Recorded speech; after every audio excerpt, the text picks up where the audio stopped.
Hi, I'm Joe Farace. Welcome to my workroom. It's here that we keep a kind of an informal archives.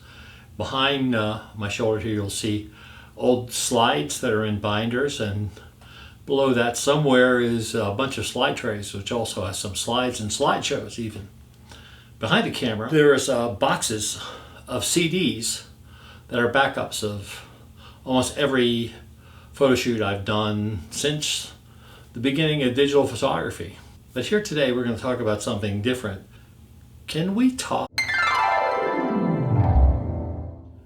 The question I get asked a lot is, why am I shooting film? And why am I shooting film right now? Before we get into that, I think I'd like to go over a couple of points that show what goes through people's minds when they're of new film photographers. And every film, or digital photographer for that matter, goes through three phases. During the first phase, every picture they make is great.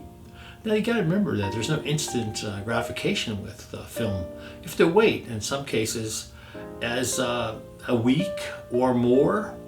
I recently shot some film at a car show that a film won't come back until for 2 weeks, and it's being processed in Colorado, not out of state. But every time we get the pictures back, whether in the form of scans or prints or whatever, they're way better than we could have ever expected. It's a wonderful part of photography, both film and digital. Now the second phase is you get a little education, you read something, you watch some YouTube videos, you talk to your friends, you practice, you keep getting better at photography. What happens is every picture that you get back sucks. You hate it.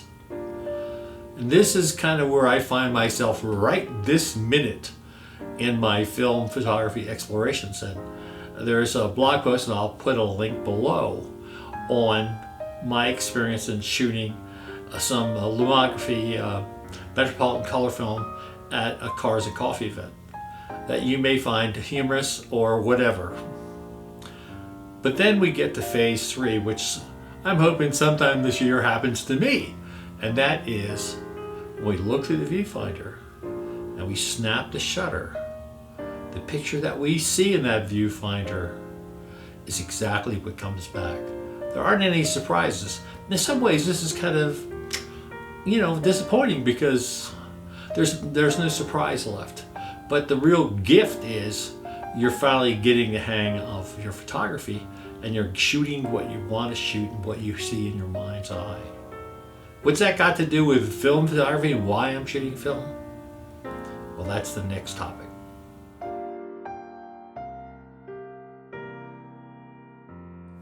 So this is kind of my personal take on shooting film.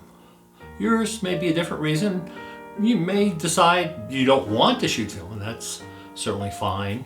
Most of my friends don't understand it. I have one friend who does, and he's playing around with film and having a good time as well as I am. I think initially a lot of the movement toward film photography was driven by young people who, like young people since the beginning of time, have wanted to rebel against what their parents were doing. So they saw their parents shooting with digital cameras. That'd be the last thing they wanted to do. The same thing with people watching other people shoot pictures with cell phones. There's something about the analog experience that's completely alien and opposite shooting a photograph with a cell phone. And I think that appeals to a lot of people, and that's certainly one of the things that appealed to me. I was happily shooting all the kind of things I like to do. I liked landscape photography with infrared cameras. That was a lot of fun for me. I like photographing cars. I even have that car photography blog and website. I'll put a link here for that one in case you weren't familiar with it. And I also enjoyed studio photography, especially glamour and boudoir photography. I really enjoyed that, and I have been doing it for a number of years now. Starting shooting with film, and my first book on that subject was made all with film cameras and not with digital cameras. What really brought me back to film photography? You gotta remember, people of my generation, there wasn't a thing, film photography wasn't a thing. It was just photography, and film was the media that we used.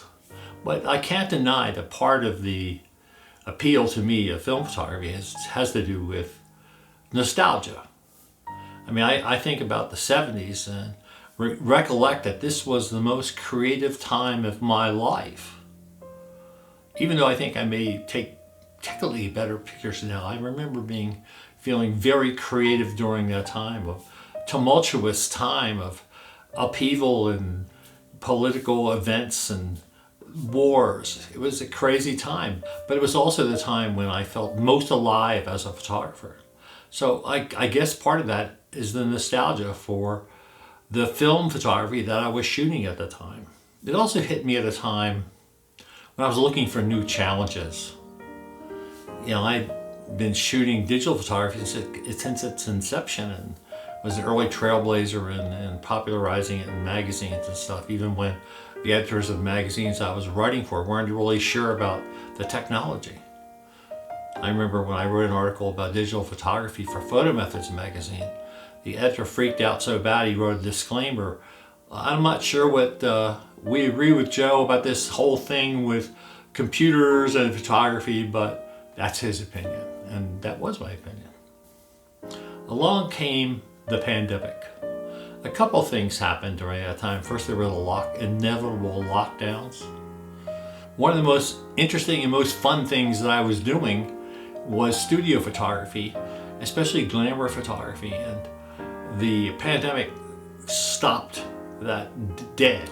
And even though the pandemic is far from behind us, it's pretty much changed the face of online modeling, where I could find models, because I really like to try doing some of the kind of photography with film, because that's what I did in the beginning. I mean, geez, maybe I'll toss a picture in here, one of those images that I made back in those days. So that's the parts that drove me to film photography. But there's other aspects too. I mean, part of the thing is, and I talked about this in one of my blog posts, even a modestly expensive camera like the Ken A1, it's 10 times better built than any digital camera. I mean, okay, maybe a $7,000, $8,000 Leica may be as well made, but at the same time, this was like $100 on eBay. Now, when they were new, they probably cost $6 or $7. At the same time, these cameras, they offer infinite number of possibilities. They're just a lot of fun to use, and I think that's part of the thing that drove me to film photography is the cameras themselves. As I've said in my last podcast, I really like cameras. I really like taking pictures, and these are the tools that we have. These are all some of the things that brought me to film photography.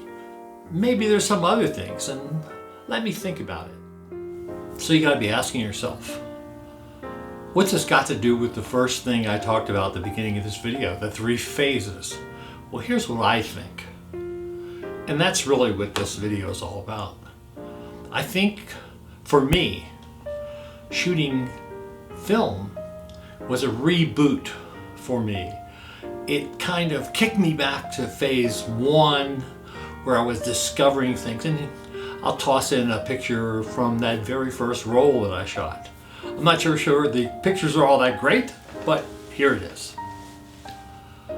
It's a reboot for my photography. So I quickly ran through phase 1 because, after all these years, there's very little left to surprise me or get me excited. But I enjoyed looking at those images from that first roll of film.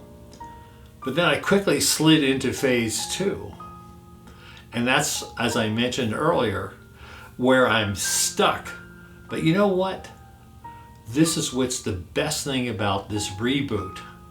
It stimulates me to be better and to try to do different things and to get off my butt and go out there and shoot more. That's why the whole frame a day project that I went through for May, even though it didn't produce very many great images, it produced a couple, and I think that's what made that project really worthwhile to me. I'm really thinking about trying to do it again. So think about it that way. This is a way to restart your interest, your love, your passion for photography. It worked for me. Maybe it'll work for you. If you're happily shooting digital, don't let me stop you. If you were looking for something new to do, if you're looking for a reboot, a restart, a re-energizing of your photography, give it a try. You can buy an inexpensive camera and a roll of film, shoot it, and see what you discover about photography and about yourself.